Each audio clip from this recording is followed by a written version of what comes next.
Hello everyone, my name is Aditya Sharma and welcome to the first lecture of keystone life sciences.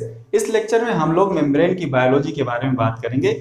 ये topic किसी भी exam के point of view से, चाहे वो एग्जाम CSIR नेट का हो, चाहे वो एग्जाम ICMR का हो, चाहे वो एग्जाम DBT का हो, या फिर कोई भी कॉम्पिटिटिव एग्जाम हो, आपको इस टॉपिक से क्वेश्चंस जरूर मिलते हैं। इसके अलावा जब कभी भी हम बायोलॉजी की स्टडी स्टार्ट करते हैं तो सबसे पहले ये इंपॉर्टेंट हो जाता है कि हम एक सेल की नॉर्मल फिजियोलॉजी, उसके फंक्शन, उसके स्ट्रक्चर और उसके अंदर में पाए जाने वाले जितने भी ऑर्गेनेल्स हैं उनके स्ट्रक्चर और फंक्शन की अच्छी तरह से स्टडी करें, ताकि हम बायोलॉजी को अच्छे से समझ सकें और हमारे कॉन्सेप्ट्स बहुत ही अच्छे रहेंगे। तो हम लोग सेल बायोलॉजी की स्टडी स्टार्ट करेंगे प्लाज्मा मेम्ब्रेन की बायोलॉजी से, क्योंकि प्लाज्मा मेम्ब्रेन जो होती है वो सेल्स में बहुत सारे फिजियोलॉजिकल प्रोसेसेस को रेगुलेट करती है। जैसे मेम्ब्रेन के अक्रॉस कौन से सॉल्यूट सेल के अंदर जाएंगे या फिर सेल के बाहर जाएंगे, एक्सटर्नल एनवायरनमेंट के सिग्नल को सेल के अंदर में ट्रांसमिट करना, सेल टू सेल कम्युनिकेशन कराना, सेल टू सेल इंटरेक्शन कराना, इन सारे वाइटल फंक्शंस को रेगुलेट करने का काम करती है प्लाज्मा मेम्ब्रेन। इसीलिए हम लोग प्लाज्मा मेम्ब्रेन से स्टार्ट करेंगे।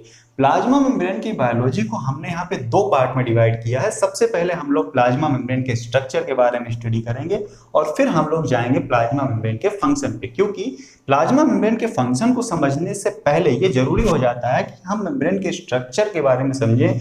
मेम्ब्रेन के स्ट्रक्चर में जो भी कंपोनेंट्स इन्वॉल्व हैं उनके बारे में अच्छे से समझें, तब हम बहुत आसानी से उसके फंक्शंस के बारे में समझ जाते हैं। इसलिए हम लोग स्टार्ट करेंगे प्लाज्मा मेम्ब्रेन के स्ट्रक्चर से। ठीक है, तो इस लेक्चर में हम लोग प्लाज्मा मेम्ब्रेन के बेसिक स्ट्रक्चर के बारे में स्टडी करेंगे। ठीक है, तो चलिए इस लेक्चर को हम लोग स्टार्ट करते हैं।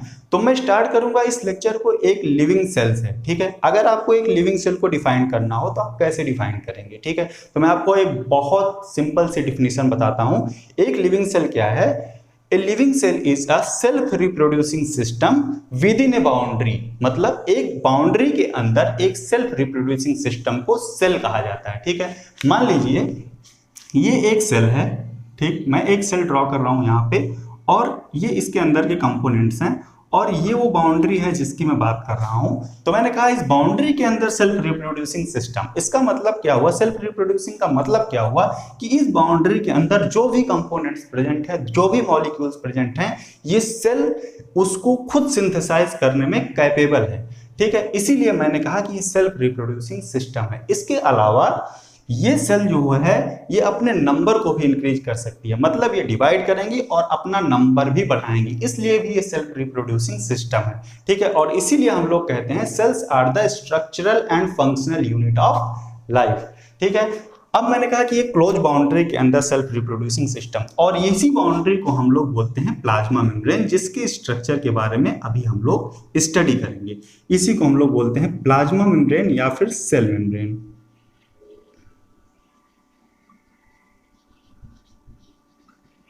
ओके, तो अभी हम लोग फंक्शन को छोड़ देंगे, हम सबसे पहले स्ट्रक्चर से स्टार्ट करेंगे। तो फंक्शन को मैं यहां से रफ कर दे रहा हूं। ठीक, तो स्ट्रक्चर पे जाने से पहले मैं कुछ बातें आपको बता देना चाहता हूं, जैसे जो चीजें हमें पता होनी चाहिए। सबसे पहली चीज, तो plasma membrane is the first living structure of the cell. जितनी भी सेल्स होती हैं उसमें जो पहला लिविंग स्ट्रक्चर आपको मिलेगा, अगर आप सेल के स्ट्रक्चर की स्टडी शुरू करें, फ्रॉम आउटसाइड टू इनसाइड की तरफ मूव करें, तो जो पहला लिविंग स्ट्रक्चर आपको मिलता है दैट इज प्लाज्मा मेम्ब्रेन। ठीक है, दूसरा, it serves as the outer boundary. मैंने अभी अभी आपको बताया ये सेल की आउटर बाउंड्री की तरह फंक्शन करती है। इसका मतलब क्या होगा कि प्लाज्मा मेम्ब्रेन जो होती है वो सेल के इंटरनल एनवायरनमेंट को, this is the internal environment and this is the external environment. ठीक है, सेल के इंटरनल एनवायरनमेंट को सेल के एक्सटर्नल एनवायरनमेंट से सेपरेट करती है। अब इसका फायदा ये होता है कि सेल के अंदर जो भी नॉर्मल फिजियोलॉजिकल प्रोसेसेस चल रही हैं वो एक्सटर्नल एनवायरनमेंट से अफेक्ट नहीं होगी और सेल अपना नॉर्मल फंक्शनिंग करती रहेगी, उसकी फिजियोलॉजी मेंटेन रहेगी, उसकी इंटीग्रिटी मेंटेन रहेगी। लेकिन अगर ये प्लाज्मा मेम्ब्रेन रप्चर कर जाए तब क्या होगा? तब ये सारे कंटेंट्स एनवायरनमेंट में मिक्सअप होने लगेंगे, जिसकी वजह से क्या होगा? इस सेल का एग्जिस्टेंस जो है वो खतरे में पड़ जाएगा और ये सेल सर्वाइव नहीं करेगी। यहां से एक और बात निकल के सामने आती है कि इवोल्यूशन के दौरान जब पहली सेल ओरिजिनेट हुई होगी तो सबसे पहले जो सेल ऑर्गेनेल बना होगा, जो सबसे पहले सेल का जो ऑर्गन बना होगा, दैट इज प्लाज्मा मेम्ब्रेन। सबसे पहले प्लाज्मा मेम्ब्रेन आई होगी, आउटर बाउंड्री आई होगी, और उसके बाद उसके अंदर के सारे कंपोनेंट्स आए होंगे। ठीक है, तो अगर किसी सेल को सरवाइव करना है, उसे अपने फंक्शंस को अच्छे से परफॉर्म करना है, तो उसकी प्लाज्मा मेम्ब्रेन का इंटैक्ट रहना बहुत जरूरी है। ठीक है, तो अब बात करते हैं प्लाज्मा मेम्ब्रेन के स्ट्रक्चर की, जो हमारा मेजर टॉपिक है। तो प्लाज्मा मेम्ब्रेन की स्टडी जब ही हम करते हैं, हम बुक्स में देखते हैं, तो बहुत सारे models time to time propose किए गए, जैसे सैंडविच मॉडल हो गया, जिसमें बताया गया कि जो प्रोटीन्स होती हैं उनके बीच में लिपिड जो है स्टडेड रहती है। बहुत सारे ऐसे मॉडल्स आए और गए, लेकिन वो इतने ज़्यादा एक्सेप्ट नहीं किए गए। बट एक मॉडल ऐसा है जो आज तक एक्सेप्टेबल है और बहुत ज़्यादा एक्सेप्ट किया गया, और सेल मेम्ब्रेन के पिक्चर को बहुत अच्छे से दिखाता है, that is fluid mosaic model. हम सब बहुत फैमिलियर हैं इस मॉडल से और हम सब लोग इसके बारे में जानते हैं। मैं सिर्फ आपको रिफ्रेश करने के लिए ये चीज़ बता रहा हूँ, क्योंकि आगे भी जो कुछ भी मैं आपको पढ़ाऊंगा इस स्ट्रक्चर में, वो सब इसी मॉडल का दिया हुआ है। वो सब इन्हीं सिंगर एंड निकोलसन, जिन्होंने मॉडल प्रपोज किया, उन्हीं की डिस्कवरी के बारे में हम लोग डिस्कस करेंगे। इसलिए ये दोनों बहुत इंपॉर्टेंट है, तो इसलिए मैं आपको रिफ्रेश कर रहा हूँ और इनका नाम लेना बहुत जरूरी है फॉर रेफरेंस, कि मैं इन्हीं की स्टडी आगे आपको पढ़ाऊंगा। ठीक है, तो फ्लूइड मोज़ेक मॉडल प्रपोज किया किसने? सिंगर एंड निकोलसन ने। कब किया? ईयर 1972 में। 1972 में इन्होंने फ्लूइड मोज़ेक मॉडल प्रपोज किया, और इनकी जो डिस्कवरी थी वो एक साइंस नाम का जर्नल था, साइंस नाम का जर्नल था, उसमें पब्लिश हुई। ठीक है, इतनी जानकारी आपको होनी ही चाहिए। हालांकि ये किसी एग्जाम में नहीं पूछे जाते हैं, आपको CSIR के एग्जाम में क्वेश्चन नहीं मिलेगा, लेकिन ये जानकारी आपको होनी चाहिए, इसलिए जस्ट मैंने आपको रिफ्रेश किया। ठीक है, अब हम लोग बात करते हैं कि ये मॉडल, मैंने कहा कि फ्लूइड मोज़ेक मॉडल सबसे ज़्यादा एक्सेप्ट किया गया, तो क्यों किया गया? ये मॉडल सबसे ज़्यादा इसलिए एक्सेप्ट किया गया कि इस सेल की हर तरह की प्रॉपर्टीज, चाहे वो प्रॉपर्टीज उसकी स्ट्रक्चरल प्रॉपर्टीज हो, चाहे वो उसकी फंक्शनल प्रॉपर्टीज हो, दोनों तरह की प्रॉपर्टीज को फुल्ली एक्सप्लेन करता था, इसीलिए मॉडल सबसे ज़्यादा एक्सेप्ट किया गया। तो अब मैं बात करता हूं कि वो कौन कौन सी प्रॉपर्टीज हैं जिनको ये मॉडल फुल्ली एक्सप्लेन करता है। हालांकि मैं उन प्रॉपर्टीज की सेपरेटली वीडियोस बनाऊंगा और सेपरेट लेक्चर में सारी प्रॉपर्टीज को डिटेल में डिस्कस करूंगा, बट अभी मैं आपको एक क्विक व्यू देता हूं सारी प्रॉपर्टीज का जिनको ये मॉडल अच्छे से एक्सप्लेन करता है। ठीक है,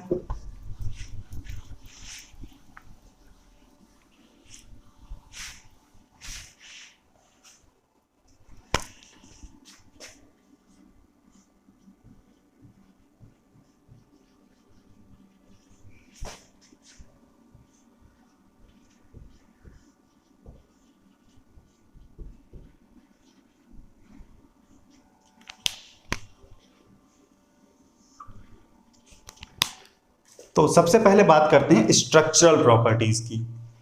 ओके, तो स्ट्रक्चरल प्रॉपर्टीज में सबसे पहली बात जो आती है वो ये है कि प्लाज्मा मेम्ब्रेन जो होती है वो एक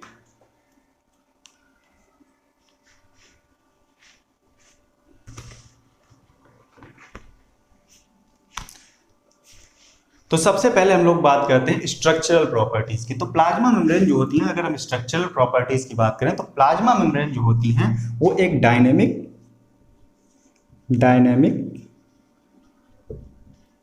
एंड फ्लेक्सिबल स्ट्रक्चर होती है। ठीक, दूसरी प्रॉपर्टी इनकी होती है स्ट्रक्चर की, अगर हम बात करें तो दे are selective permeable.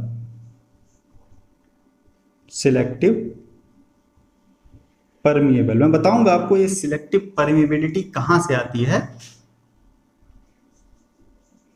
Selective permeable, they are selective permeable and they have self sealing capability.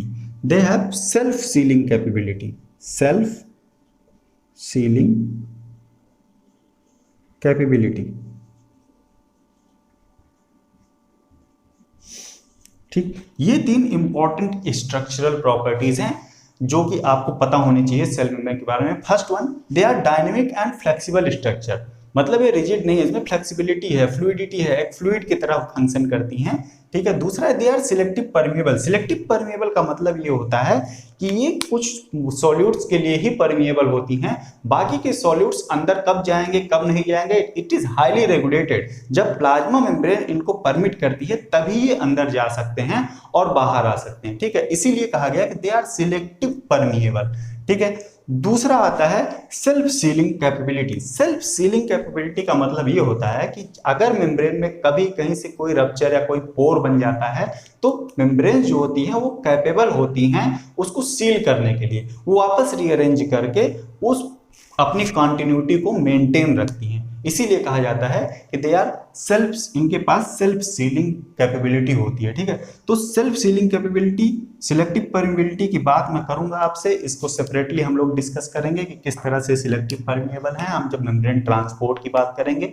और सेल्फ सीलिंग कैपेबिलिटी आगे जब हम स्ट्रक्चर में फर्दर आगे बढ़ते जाएंगे तो आपको इसके बारे में हम लोग डिस्कस करते चले जाएंगे और मैं बताऊंगा कि किस तरह से ये सेल्फ सीलिंग की कैपेसिटी इनके पास होती है।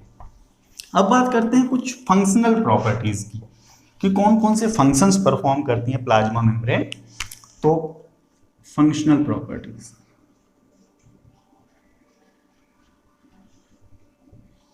ओके, तो फंक्शनल बहुत सारे इंपॉर्टेंट फंक्शंस परफॉर्म करती हैं प्लाज्मा मेम्ब्रेन। तो सबसे पहला जो और मोस्ट इंपॉर्टेंट है दैट इज रेगुलेट्स, अभी मैंने आपको बताया, regulates solute transport, solute transport, solute के ट्रांसपोर्ट को रेगुलेट करती हैं, ठीक है। सिग्नल ट्रांसडक्शन में हेल्प करती हैं, signal transduction,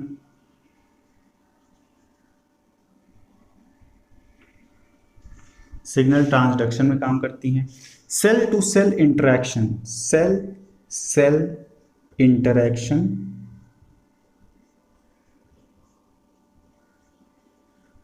cell cell interaction और cell cell communication,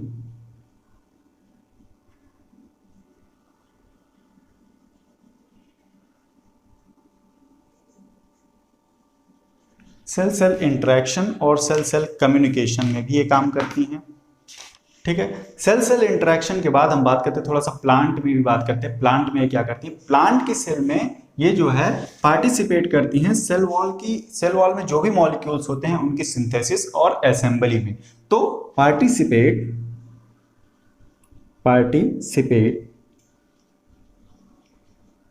in the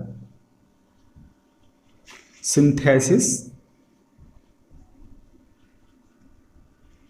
and assembly of plant cell wall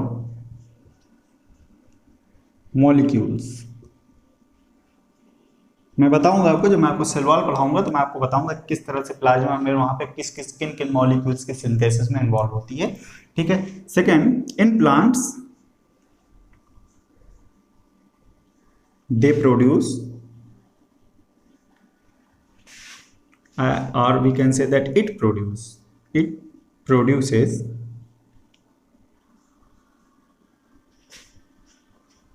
in plants it produces plasmodesmata,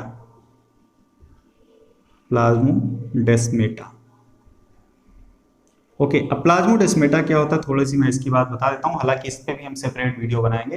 plasmodesmata जो होते हैं वो मेम्ब्रेनस चैनल होते हैं जो एक प्लांट सेल को दूसरे प्लांट सेल से जोड़ते हैं और सेल टू सेल कम्युनिकेशन में हेल्प करते हैं। ये कुछ उसी तरह से काम करते हैं जैसे एनिमल की सेल में गैप जंक्शन करते हैं, लेकिन ये उससे थोड़ा सा डिफरेंट है।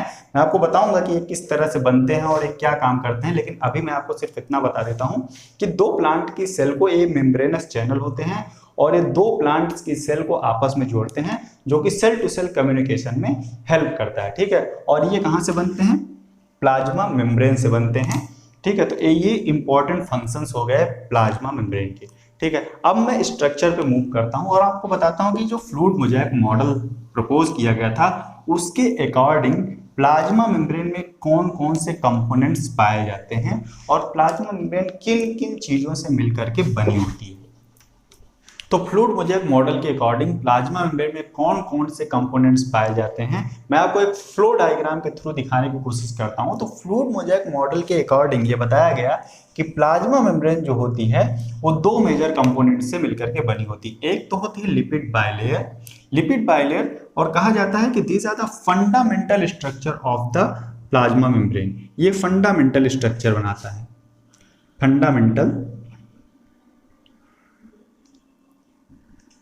फंडामेंटल स्ट्रक्चर होती है मेम्ब्रेन की, ठीक है। तो लिपिड बाइलेयर फंडामेंटल स्ट्रक्चर होता है, और उन्होंने बताया कि उसमें कुछ प्रोटीन्स होती हैं जो एम्बेडेड होती हैं। एम्बेडेड का मतलब उनका डिस्ट्रीब्यूशन जो होता है वो डिफरेंट तरीके का होता है, ठीक है। तो प्रोटीन्स को उन्होंने बताया कि वहां पे दो मेजर टाइप्स की प्रोटीन हो सकती है, मतलब प्रोटीन्स का जो डिस्ट्रीब्यूशन होता है वो दो तरह से हो सकता है। उन्होंने कहा कि एक तो होती है पेरिफेरल प्रोटीन्स, मैं आपको बताऊंगा क्या होती हैं। दूसरी उन्होंने बताया कि इंटीग्रल प्रोटीन्स होती हैं, ठीक है। तो क्लासिकली दो ही तरह की प्रोटीन्स रिपोर्ट की जाती हैं कि प्लाज्मा मेम्ब्रेन में दो तरह की प्रोटीन पाई जाती हैं, एक पेरिफेरी पे होती हैं और दूसरी इंटीग्रल प्रोटीन्स होती हैं। लेकिन मोस्ट रिसेंटली अभी एक थर्ड टाइप की भी प्रोटीन्स बताई गई है जिसको हम लोग एक अलग कैटेगरी में यहाँ पे रख रहे हैं, दैट इज एंकर्ड प्रोटीन्स, ठीक है। इनके बारे में भी मैं डिटेल में डिस्कस करूंगा, ठीक है। फिर लिपिड बाइलेयर के कंपोनेंट्स की अगर हम बात करते हैं तो लिपिड बाइलेयर में तीन मेजर तरह के लिपिड मॉलिक्यूल्स पाए जाते हैं। एक को हम लोग नाम देते हैं फॉस्फोलिपिड्स, ये मेजर पार्ट बनाती हैं मेम्ब्रेन का। फॉस्फोलिपिड्स कई टाइप की हो सकती हैं अकॉर्डिंग टू वो कहाँ से डेरिवेटाइज होकर आ रही हैं, इसके बारे में भी हम आने वाले लेक्चर्स में डिटेल में बात करेंगे, ठीक है। इसके अलावा स्टेरॉल्स जो होते हैं ये डिफरेंट ऑर्गेनिज्म में डिफरेंट टाइप के पाए जाते हैं, मतलब एनिमल में किसी और तरह के स्टेरॉल पाए जाएंगे और प्लांट्स में कुछ और पाए जाएंगे, फंगस में कुछ और पाए जाएंगे।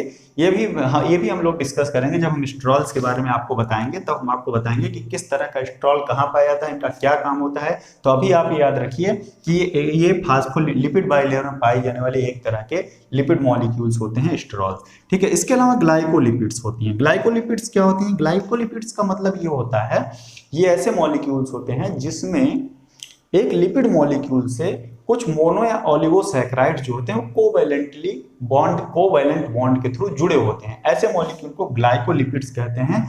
क्योंकि ये लिपिड से ही बने हुए होते हैं इसलिए इनको भी लिपिड बाइलेयर में ही कंसीडर किया जाता है। ये एक तरह की लिपिड ही होती हैं, इनसे शुगर मॉलिक्यूल्स जुड़े हुए होते हैं। इनके बारे में भी हम डिटेल में बात करेंगे, ठीक है। अब बात करते हैं मेम्ब्रेन प्रोटीन्स की। मैंने कहा कि वहां पे तीन तरह की बेसिक प्रोटीन्स प्रेजेंट हैं। एक तो होती है peripheral membrane proteins. Peripheral proteins का मतलब होता है कि ये सेल के पेरीफेरी पे पाए जाएंगे। अब सेल मेम्ब्रेन के दो पेरीफेरी हो सकती हैं। एक पेरीफेरी हो सकती है उसका एक्स्ट्रा सेलुलर मैट्रिक्स की तरफ जो सेल का एक्सटीरियर एनवायरनमेंट होगा। दूसरा एक साइटोसोलिक फेस होगा जो साइटोसोल की तरफ फेस कर रही होगी। तो साइटोसोलिक फेस पे भी मेम्ब्रेन के साइटोसोलिक फेस पे भी ये प्रोटीन्स हो सकती हैं और एक्स्ट्रा सेलुलर फेस पे भी ये प्रोटीन्स हो सकती हैं। तो इस तरह की प्रोटीन्स को हम लोग कहेंगे पेरिफेरल मेम्ब्रेन प्रोटीन्स, ठीक है। दूसरी होती है integral membrane proteins. Integral membrane proteins जो होती हैं वो मेम्ब्रेन को स्पैन करती हैं। अब ये डिपेंड करता है कि वो मेम्ब्रेन की किस मोनोलेयर को स्पैन करेंगी। एक ही मोनोलेयर को स्पैन कर रही हैं, दोनों मोनोलेयर को स्पैन कर रही हैं, दोनों मोनोलेयर को स्पैन कर रही हैं, एक बार कर रही हैं, कई बार कर रही हैं। इस टाइप से हम लोग इंटीग्रल मेम्ब्रेन प्रोटीन्स को भी क्लासीफाई करते हैं, जिसकी चर्चा हम लोग आगे करेंगे। तो अभी आप लोग याद रखिए कि इंटीग्रल मेम्ब्रेन प्रोटीन्स जो होती हैं वो मेम्ब्रेन को स्पैन करती हैं, उनके पास एक ट्रांस मेम्ब्रेन डोमेन होता है, ठीक है। इस तरह की जो प्रोटीन्स होती हैं उनको हम इंटीग्रल मेम्ब्रेन प्रोटीन या इंटीग्रल प्रोटीन्स बोलते हैं। इसके अलावा तीसरा जो क्लास होता है एंकर्ड प्रोटीन, ये किसी अदर मॉलिक्यूल से लिंक होती है, मेम्ब्रेन में प्रेजेंट किसी अदर मॉलिक्यूल से। अब मेम्ब्रेन में कौन कौन से मॉलिक्यूल्स प्रेजेंट होंगे? जैसे कोलेस्ट्रॉल प्रेजेंट होगा, ये प्रोटीन्स कोलेस्ट्रॉल से लिंक हो सकती हैं। फैटी एसिड प्रेजेंट होगा, फैटी एसिड से लिंक हो सकती हैं, ठीक है। आइसोप्रेनाइल ग्रुप्स प्रेजेंट होंगे वहां पे, तो आइसो या प्रेनाइल ग्रुप लिंक्ड हम कह सकते हैं, ठीक है। इसके अलावा वहां पे जीपीआई होता है, आइनोसिटॉल रिलेटेड प्रोटीन्स होती हैं। तो इस तरह से प्रोटीन्स वहां से लिंक्ड होती हैं, ठीक है। तो ये कुछ टाइप की प्रोटीन्स हैं। ये ओवरऑल मैंने एक ओवरव्यू दिया है आपको मेम्ब्रेन में पाए जाने वाले कंपोनेंट्स से, जो इसके स्ट्रक्चर के मेजर कंपोनेंट्स हैं, ठीक है। अब मैं आपको मेम्ब्रेन का एक सेक्शनल कट बना के दिखाने की कोशिश करता हूं कि ये सारे मॉलिक्यूल्स मेम्ब्रेन में किस तरह से अरेंज्ड रहते हैं, ठीक है। तो हम एक सेक्शनल कट ड्रॉ करते हैं। तो ये हमारा सेक्शनल कट रेडी है। हमने इस तरह से कुछ सेल को ड्रॉ किया था। हमने आपको जब मैंने स्टार्टिंग में एक सेल का स्ट्रक्चर बनाया था तो मैंने इस तरह से एक स्फेरिकल सेल बनाया था, जिसके अंदर मैंने आपको बताया था कि ये इसका इंटरनल कंपोनेंट है, जिसको यहाँ पे हम साइटोसोल दिखा रहे हैं, ठीक है। और ये इसकी प्लाज्मा मेम्ब्रेन थी जो आउटर बाउंड्री थी, ठीक है। इस प्लाज्मा मेम्ब्रेन के एक छोटे से सेक्शन को अगर कट करके इस ड्रॉ किया जाता है तो बुक्स में या फिर आप लोग जब इसकी पिक्चर देखते हैं तो कुछ इस तरह से दिखाई पड़ती है, ठीक है। अब मैंने जो फ्लो डायग्राम के थ्रू आपको कंपोनेंट मेम्ब्रेन के दिखाए थे, अब मैं आपको दिखाता हूं कि इस स्ट्रक्चर में वो सारे कंपोनेंट्स कहाँ कहाँ पे हैं। सबसे पहले आप लोग बहुत फैमिलियर हैं इस स्ट्रक्चर से, और मैं बस जस्ट आपको रिफ्रेश कर रहा हूँ, बस थोड़ी थोड़ी चीजें मैं बता के, बहुत ज्यादा कॉम्प्लेक्स मैं इसको नहीं करूंगा, आप सब लोग इसको जानते हैं, बस जस्ट मैं रिफ्रेश कर रहा हूँ आपको, ठीक है। अगर ये इस सेल का ईसीएम है, ठीक है, और ये सेल का साइटोसोल है, ठीक है, दो चीजें क्लियर हो गई। इधर हम साइटोसोल को दिखा रहे हैं, इधर हम ईसीएम को दिखा रहे हैं, ठीक है। तो ये जो दो मैं ब्लैक कलर से यहाँ पे दो लीफलेट दिखा रहा हूँ, ब्लैक कलर की लीफलेट, इसको हम लोग बोलते हैं लिपिड बाइलेयर। ये हमारी लिपिड बाइलेयर है, ठीक है, लिपिड बाइलेयर, लिपिड बाइलेयर, ठीक है। लिपिड बाइलेयर दो मोनोलेयर से मिलकर के बनी होती है, ठीक है। अगर ये इसका ईसीएम है तो ये जो ऊपर वाली लेयर है इसको हम लोग बोलते हैं ये आउटर मोनोलेयर है, आउटर मोनोलेयर। और ये नीचे वाली जो साइटोसोल को फेस कर रही है ये इनर मोनोलेयर हम लोग बोलते हैं इसको, ठीक है, इनर मोनोलेयर, ठीक। तो ये तो बात हो गई लिपिड की, लिपिड बाइलेयर की।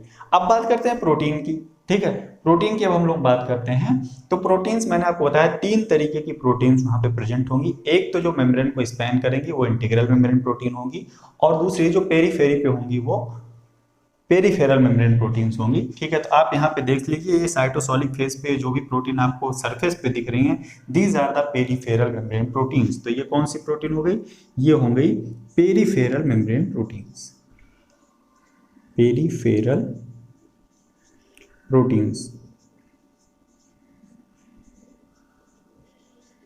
ठीक।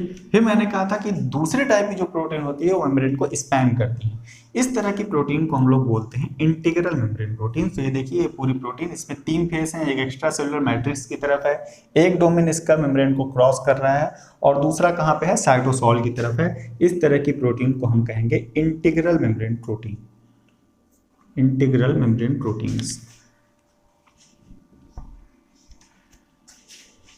These are the integral proteins, integral proteins, ठीक है, ये इंटीग्रल प्रोटीन्स हो जाती हैं, ठीक। अब तीसरे टाइप की जो प्रोटीन होती है जो किसी अदर मॉलिक्यूल से लिंक्ड होती है, यहाँ पे मैंने एक फैटी एसिड लिंक प्रोटीन यहाँ पे दिखाया हुआ है आपको। तो ये जो प्रोटीन होती है इस तरह की प्रोटीन को हम लोग बोलते हैं एंकर्ड प्रोटीन्स, एंकर्ड प्रोटीन्स। इनकी भी बात मैं बहुत डिटेल में करूंगा आपसे, ठीक है। अब ये तो बेसिक से स्ट्रक्चर हो गया जो मैंने आपको बताया था कि लिपिड और प्रोटीन्स पाई जाती हैं। इसके अलावा कुछ कुछ लिपिड से और कुछ कुछ प्रोटीन से कुछ कार्बोहाइड्रेट्स के मोइटीज भी जुड़े होते हैं, या हम कहें कि ऑलिगोसैकेराइड मोइटीज भी जुड़े होते हैं, ठीक है। तो अगर वो ऑलिगोसैकेराइड मोइटीज लिपिड से जुड़े हुए हैं तो इस तरह के लिपिड को हम लोग नाम देते हैं ग्लाइकोलिपिड्स। इनको हम बोलते हैं ग्लाइकोलिपिड्स, ठीक। और अगर शुगर के मॉलिक्यूल्स प्रोटीन से जुड़े हुए हैं, और वो दोनों तरह की प्रोटीन से जुड़ सकते हैं, वो पेरीफेरल मेम्ब्रेन प्रोटीन से भी जुड़ सकते हैं, इंटीग्रल मेम्ब्रेन प्रोटीन से भी जुड़ सकते हैं, लेकिन शर्त ये होगी कि जिस भी प्रोटीन या लिपिड मॉलिक्यूल से जुड़ेंगे वो सेल के आउटर सरफेस पे होगी। मतलब ग्लाइकोलिपिड्स और ग्लाइकोप्रोटीन, प्रोटीन को फेस करने वाला जो रीजन होगा वो एक्स्ट्रा सेलुलर मैट्रिक्स की तरफ होगा, सेल के एक्सटीरियर पे होगा, ठीक है। तो पेरीफेरल प्रोटीन जो एक्स्ट्रा सेलुलर मैट्रिक्स की तरफ होंगी वहां से शुगर मॉलिक्यूल जुड़ सकते हैं, और लिपिड मॉलिक्यूल्स जो एक्स्ट्रा सेलुलर मैट्रिक्स को फेस कर रहे होंगे वहां से शुगर मॉलिक्यूल्स जुड़ सकते हैं। अगर ये शुगर मॉलिक्यूल्स प्रोटीन से लगे हुए हैं तो इस तरह की प्रोटीन्स को हम लोग कहते हैं ग्लाइकोप्रोटीन्स, ग्लाइकोप्रोटीन्स, ठीक है। ग्लाइकोप्रोटीन्स हो गए और ग्लाइकोलिपिड्स हो गए। अब यहां से एक चीज और निकल के सामने आता है, ठीक है। मैंने आपको बताया कि मेम्ब्रेन में दो मेजर टाइप्स के बायोमोलिक्यूल्स पाए जाते हैं, एक लिपिड, दूसरा प्रोटीन्स। लेकिन अभी यहाँ पे कार्बोहाइड्रेट भी आपको दिखाई पड़ रहा है, तो आप ये भी कह सकते हैं कि लिपिड जो हमारी प्लाज्मा मेम्ब्रेन होती है वहां पे तीन तरह के बायोमोलिक्यूल्स पाए जाते हैं, that is lipid, protein and carbohydrate. ठीक है, तो तीनों तरह के बायोमोलिक्यूल्स वहां पे आपको दिखेंगे, लेकिन ये अकेले नहीं दिखते हैं। कार्बोहाइड्रेट मॉलिक्यूल कहीं भी अकेला आपको नहीं दिखेगा, या तो लिपिड के साथ लगा हुआ दिखेगा या फिर प्रोटीन के साथ लगा हुआ दिखेगा। इसीलिए हम इनकी स्टडी लिपिड और प्रोटीन के साथ ही करेंगे, in the form of glycolipids and in the form of glycoproteins. ठीक है, इसीलिए मैंने अलग से इनको नहीं दिखाया वहां पे। ठीक, तो ग्लाइकोलिपिड्स और ग्लाइकोप्रोटीन्स हो गए। अब इनके बारे में मैं आपको कुछ इंपॉर्टेंट बातें बता देता हूं। ये ग्लाइकोलिपिड्स और ग्लाइकोप्रोटीन्स होते कम अमाउंट में है, लेकिन ये बहुत ही इंपॉर्टेंट रोल प्ले करते हैं सेल के सर्वाइवल में। ठीक है, ये ग्लाइकोलिपिड्स और ग्लाइकोप्रोटीन्स को कलेक्टिवली कहा जाता है ग्लाइकोकैलिक्स। ग्लाइकोप्रोटीन्स प्लस ग्लाइकोलिपिड्स, इनको कलेक्टिवली कहा जाता है ग्लाइकोकैलिक्स। ठीक, और ये सेल की फिंगरप्रिंट की तरह काम करती हैं, ये सिर्फ फिंगरप्रिंटिंग का काम करते हैं।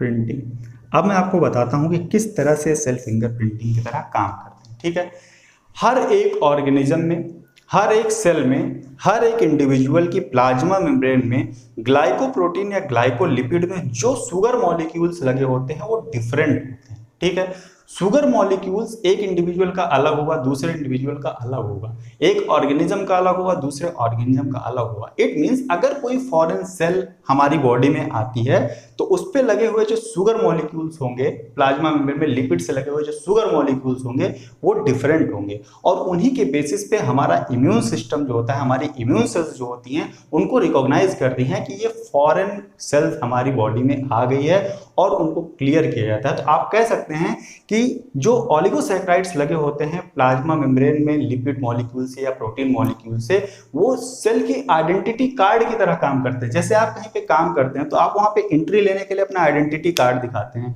तो वो चेक करता है कि आप इस इंस्टीट्यूट के हैं या नहीं है, आप इस स्कूल के हैं या नहीं है।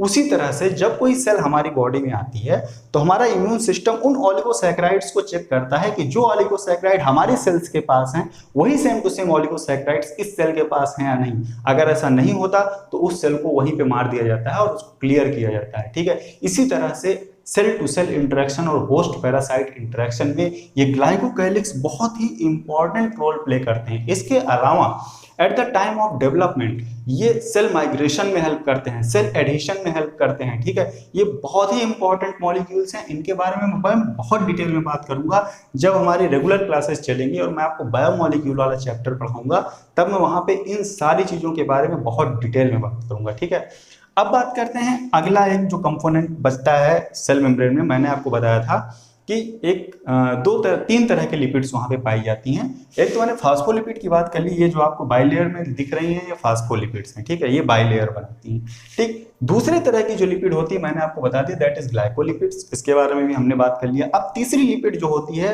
That is sterols. वो कहाँ पे होती हैं? मैंने रेड कलर के यहाँ पे कुछ डिजाइन बनाए हुए हैं, आप देख सकते हैं। ये क्या है? स्टेरॉल्स। अभी मैं स्टेरॉल्स इसको इसलिए लिख रहा हूँ क्योंकि अभी तक मैंने ये डिफाइन नहीं किया है कि मैं किस सेल की बात कर रहा हूँ। मैं एनिमल सेल की बात कर रहा हूँ या प्लांट सेल की बात कर रहा हूँ। अगर मैं एनिमल सेल की बात करता तो डेफिनेटली मैं इस स्टेरॉल को लिखता कोलेस्ट्रॉल, क्योंकि एनिमल की सेल में जो स्टेरॉल प्रेजेंट होता है, जो मेजर स्टेरॉल प्रेजेंट होता है दैट इज कोलेस्ट्रॉल। लेकिन प्लांट की सेल में कोलेस्ट्रॉल एब्सेंट होता है, बैक्टीरिया की सेल में कोलेस्ट्रॉल एब्सेंट होता है, वहां पे दूसरे तरह के स्टेरॉल्स पाए जाते हैं। उनकी बात मैं करूंगा जब हम लोग स्टेरॉल्स के बारे में डिस्कस करेंगे तब। तो ये तो एक बेसिक सा स्ट्रक्चर मैंने आपको बना के दिखाया प्लाज्मा मेम्ब्रेन का, कौन से कंपोनेंट्स कहाँ पे पाए जाते हैं। ठीक है, अब हम one by one in components की स्टडी करेंगे। तो नेक्स्ट लेक्चर में जब हम लोग मिलेंगे तब हम प्लाज्मा मेम्ब्रेन के कंपोनेंट्स की स्टडी स्टार्ट करेंगे, और वो बहुत ही इंपॉर्टेंट लेक्चर होंगे। वहां पे मैं बहुत सी ऐसी बातें आपको बताऊंगा जो आपके आने वाले एग्जाम में या फिर आपको सेल बायोलॉजी को समझने में बहुत ज़्यादा हेल्पफुल होगी। तो हमारे वीडियो के साथ आप बने रहिए, हमारे चैनल को सब्सक्राइब कीजिए, हमारे चैनल को सब्सक्राइब कीजिए। अगर आप हमारे वीडियो अच्छे लग रहे हैं, कॉन्सेप्चुअल लगा हो, तो इस वीडियो को लाइक कीजिए और ज़्यादा से ज़्यादा शेयर कीजिए ताकि जो नीडी स्टूडेंट्स हैं वहाँ तक ये इन्फॉर्मेशन पहुँच सके। और अगर आपकी कोई क्वेरी है, आपके कुछ सजेशंस हैं हमारे लिए, तो आप हमें कमेंट सेक्शन में जरूर बताइए। तो मिलते हैं नेक्स्ट वीडियो में। इस वीडियो को हम लोग यहीं पे स्टॉप करते हैं। Thank you for watching and see you in next video.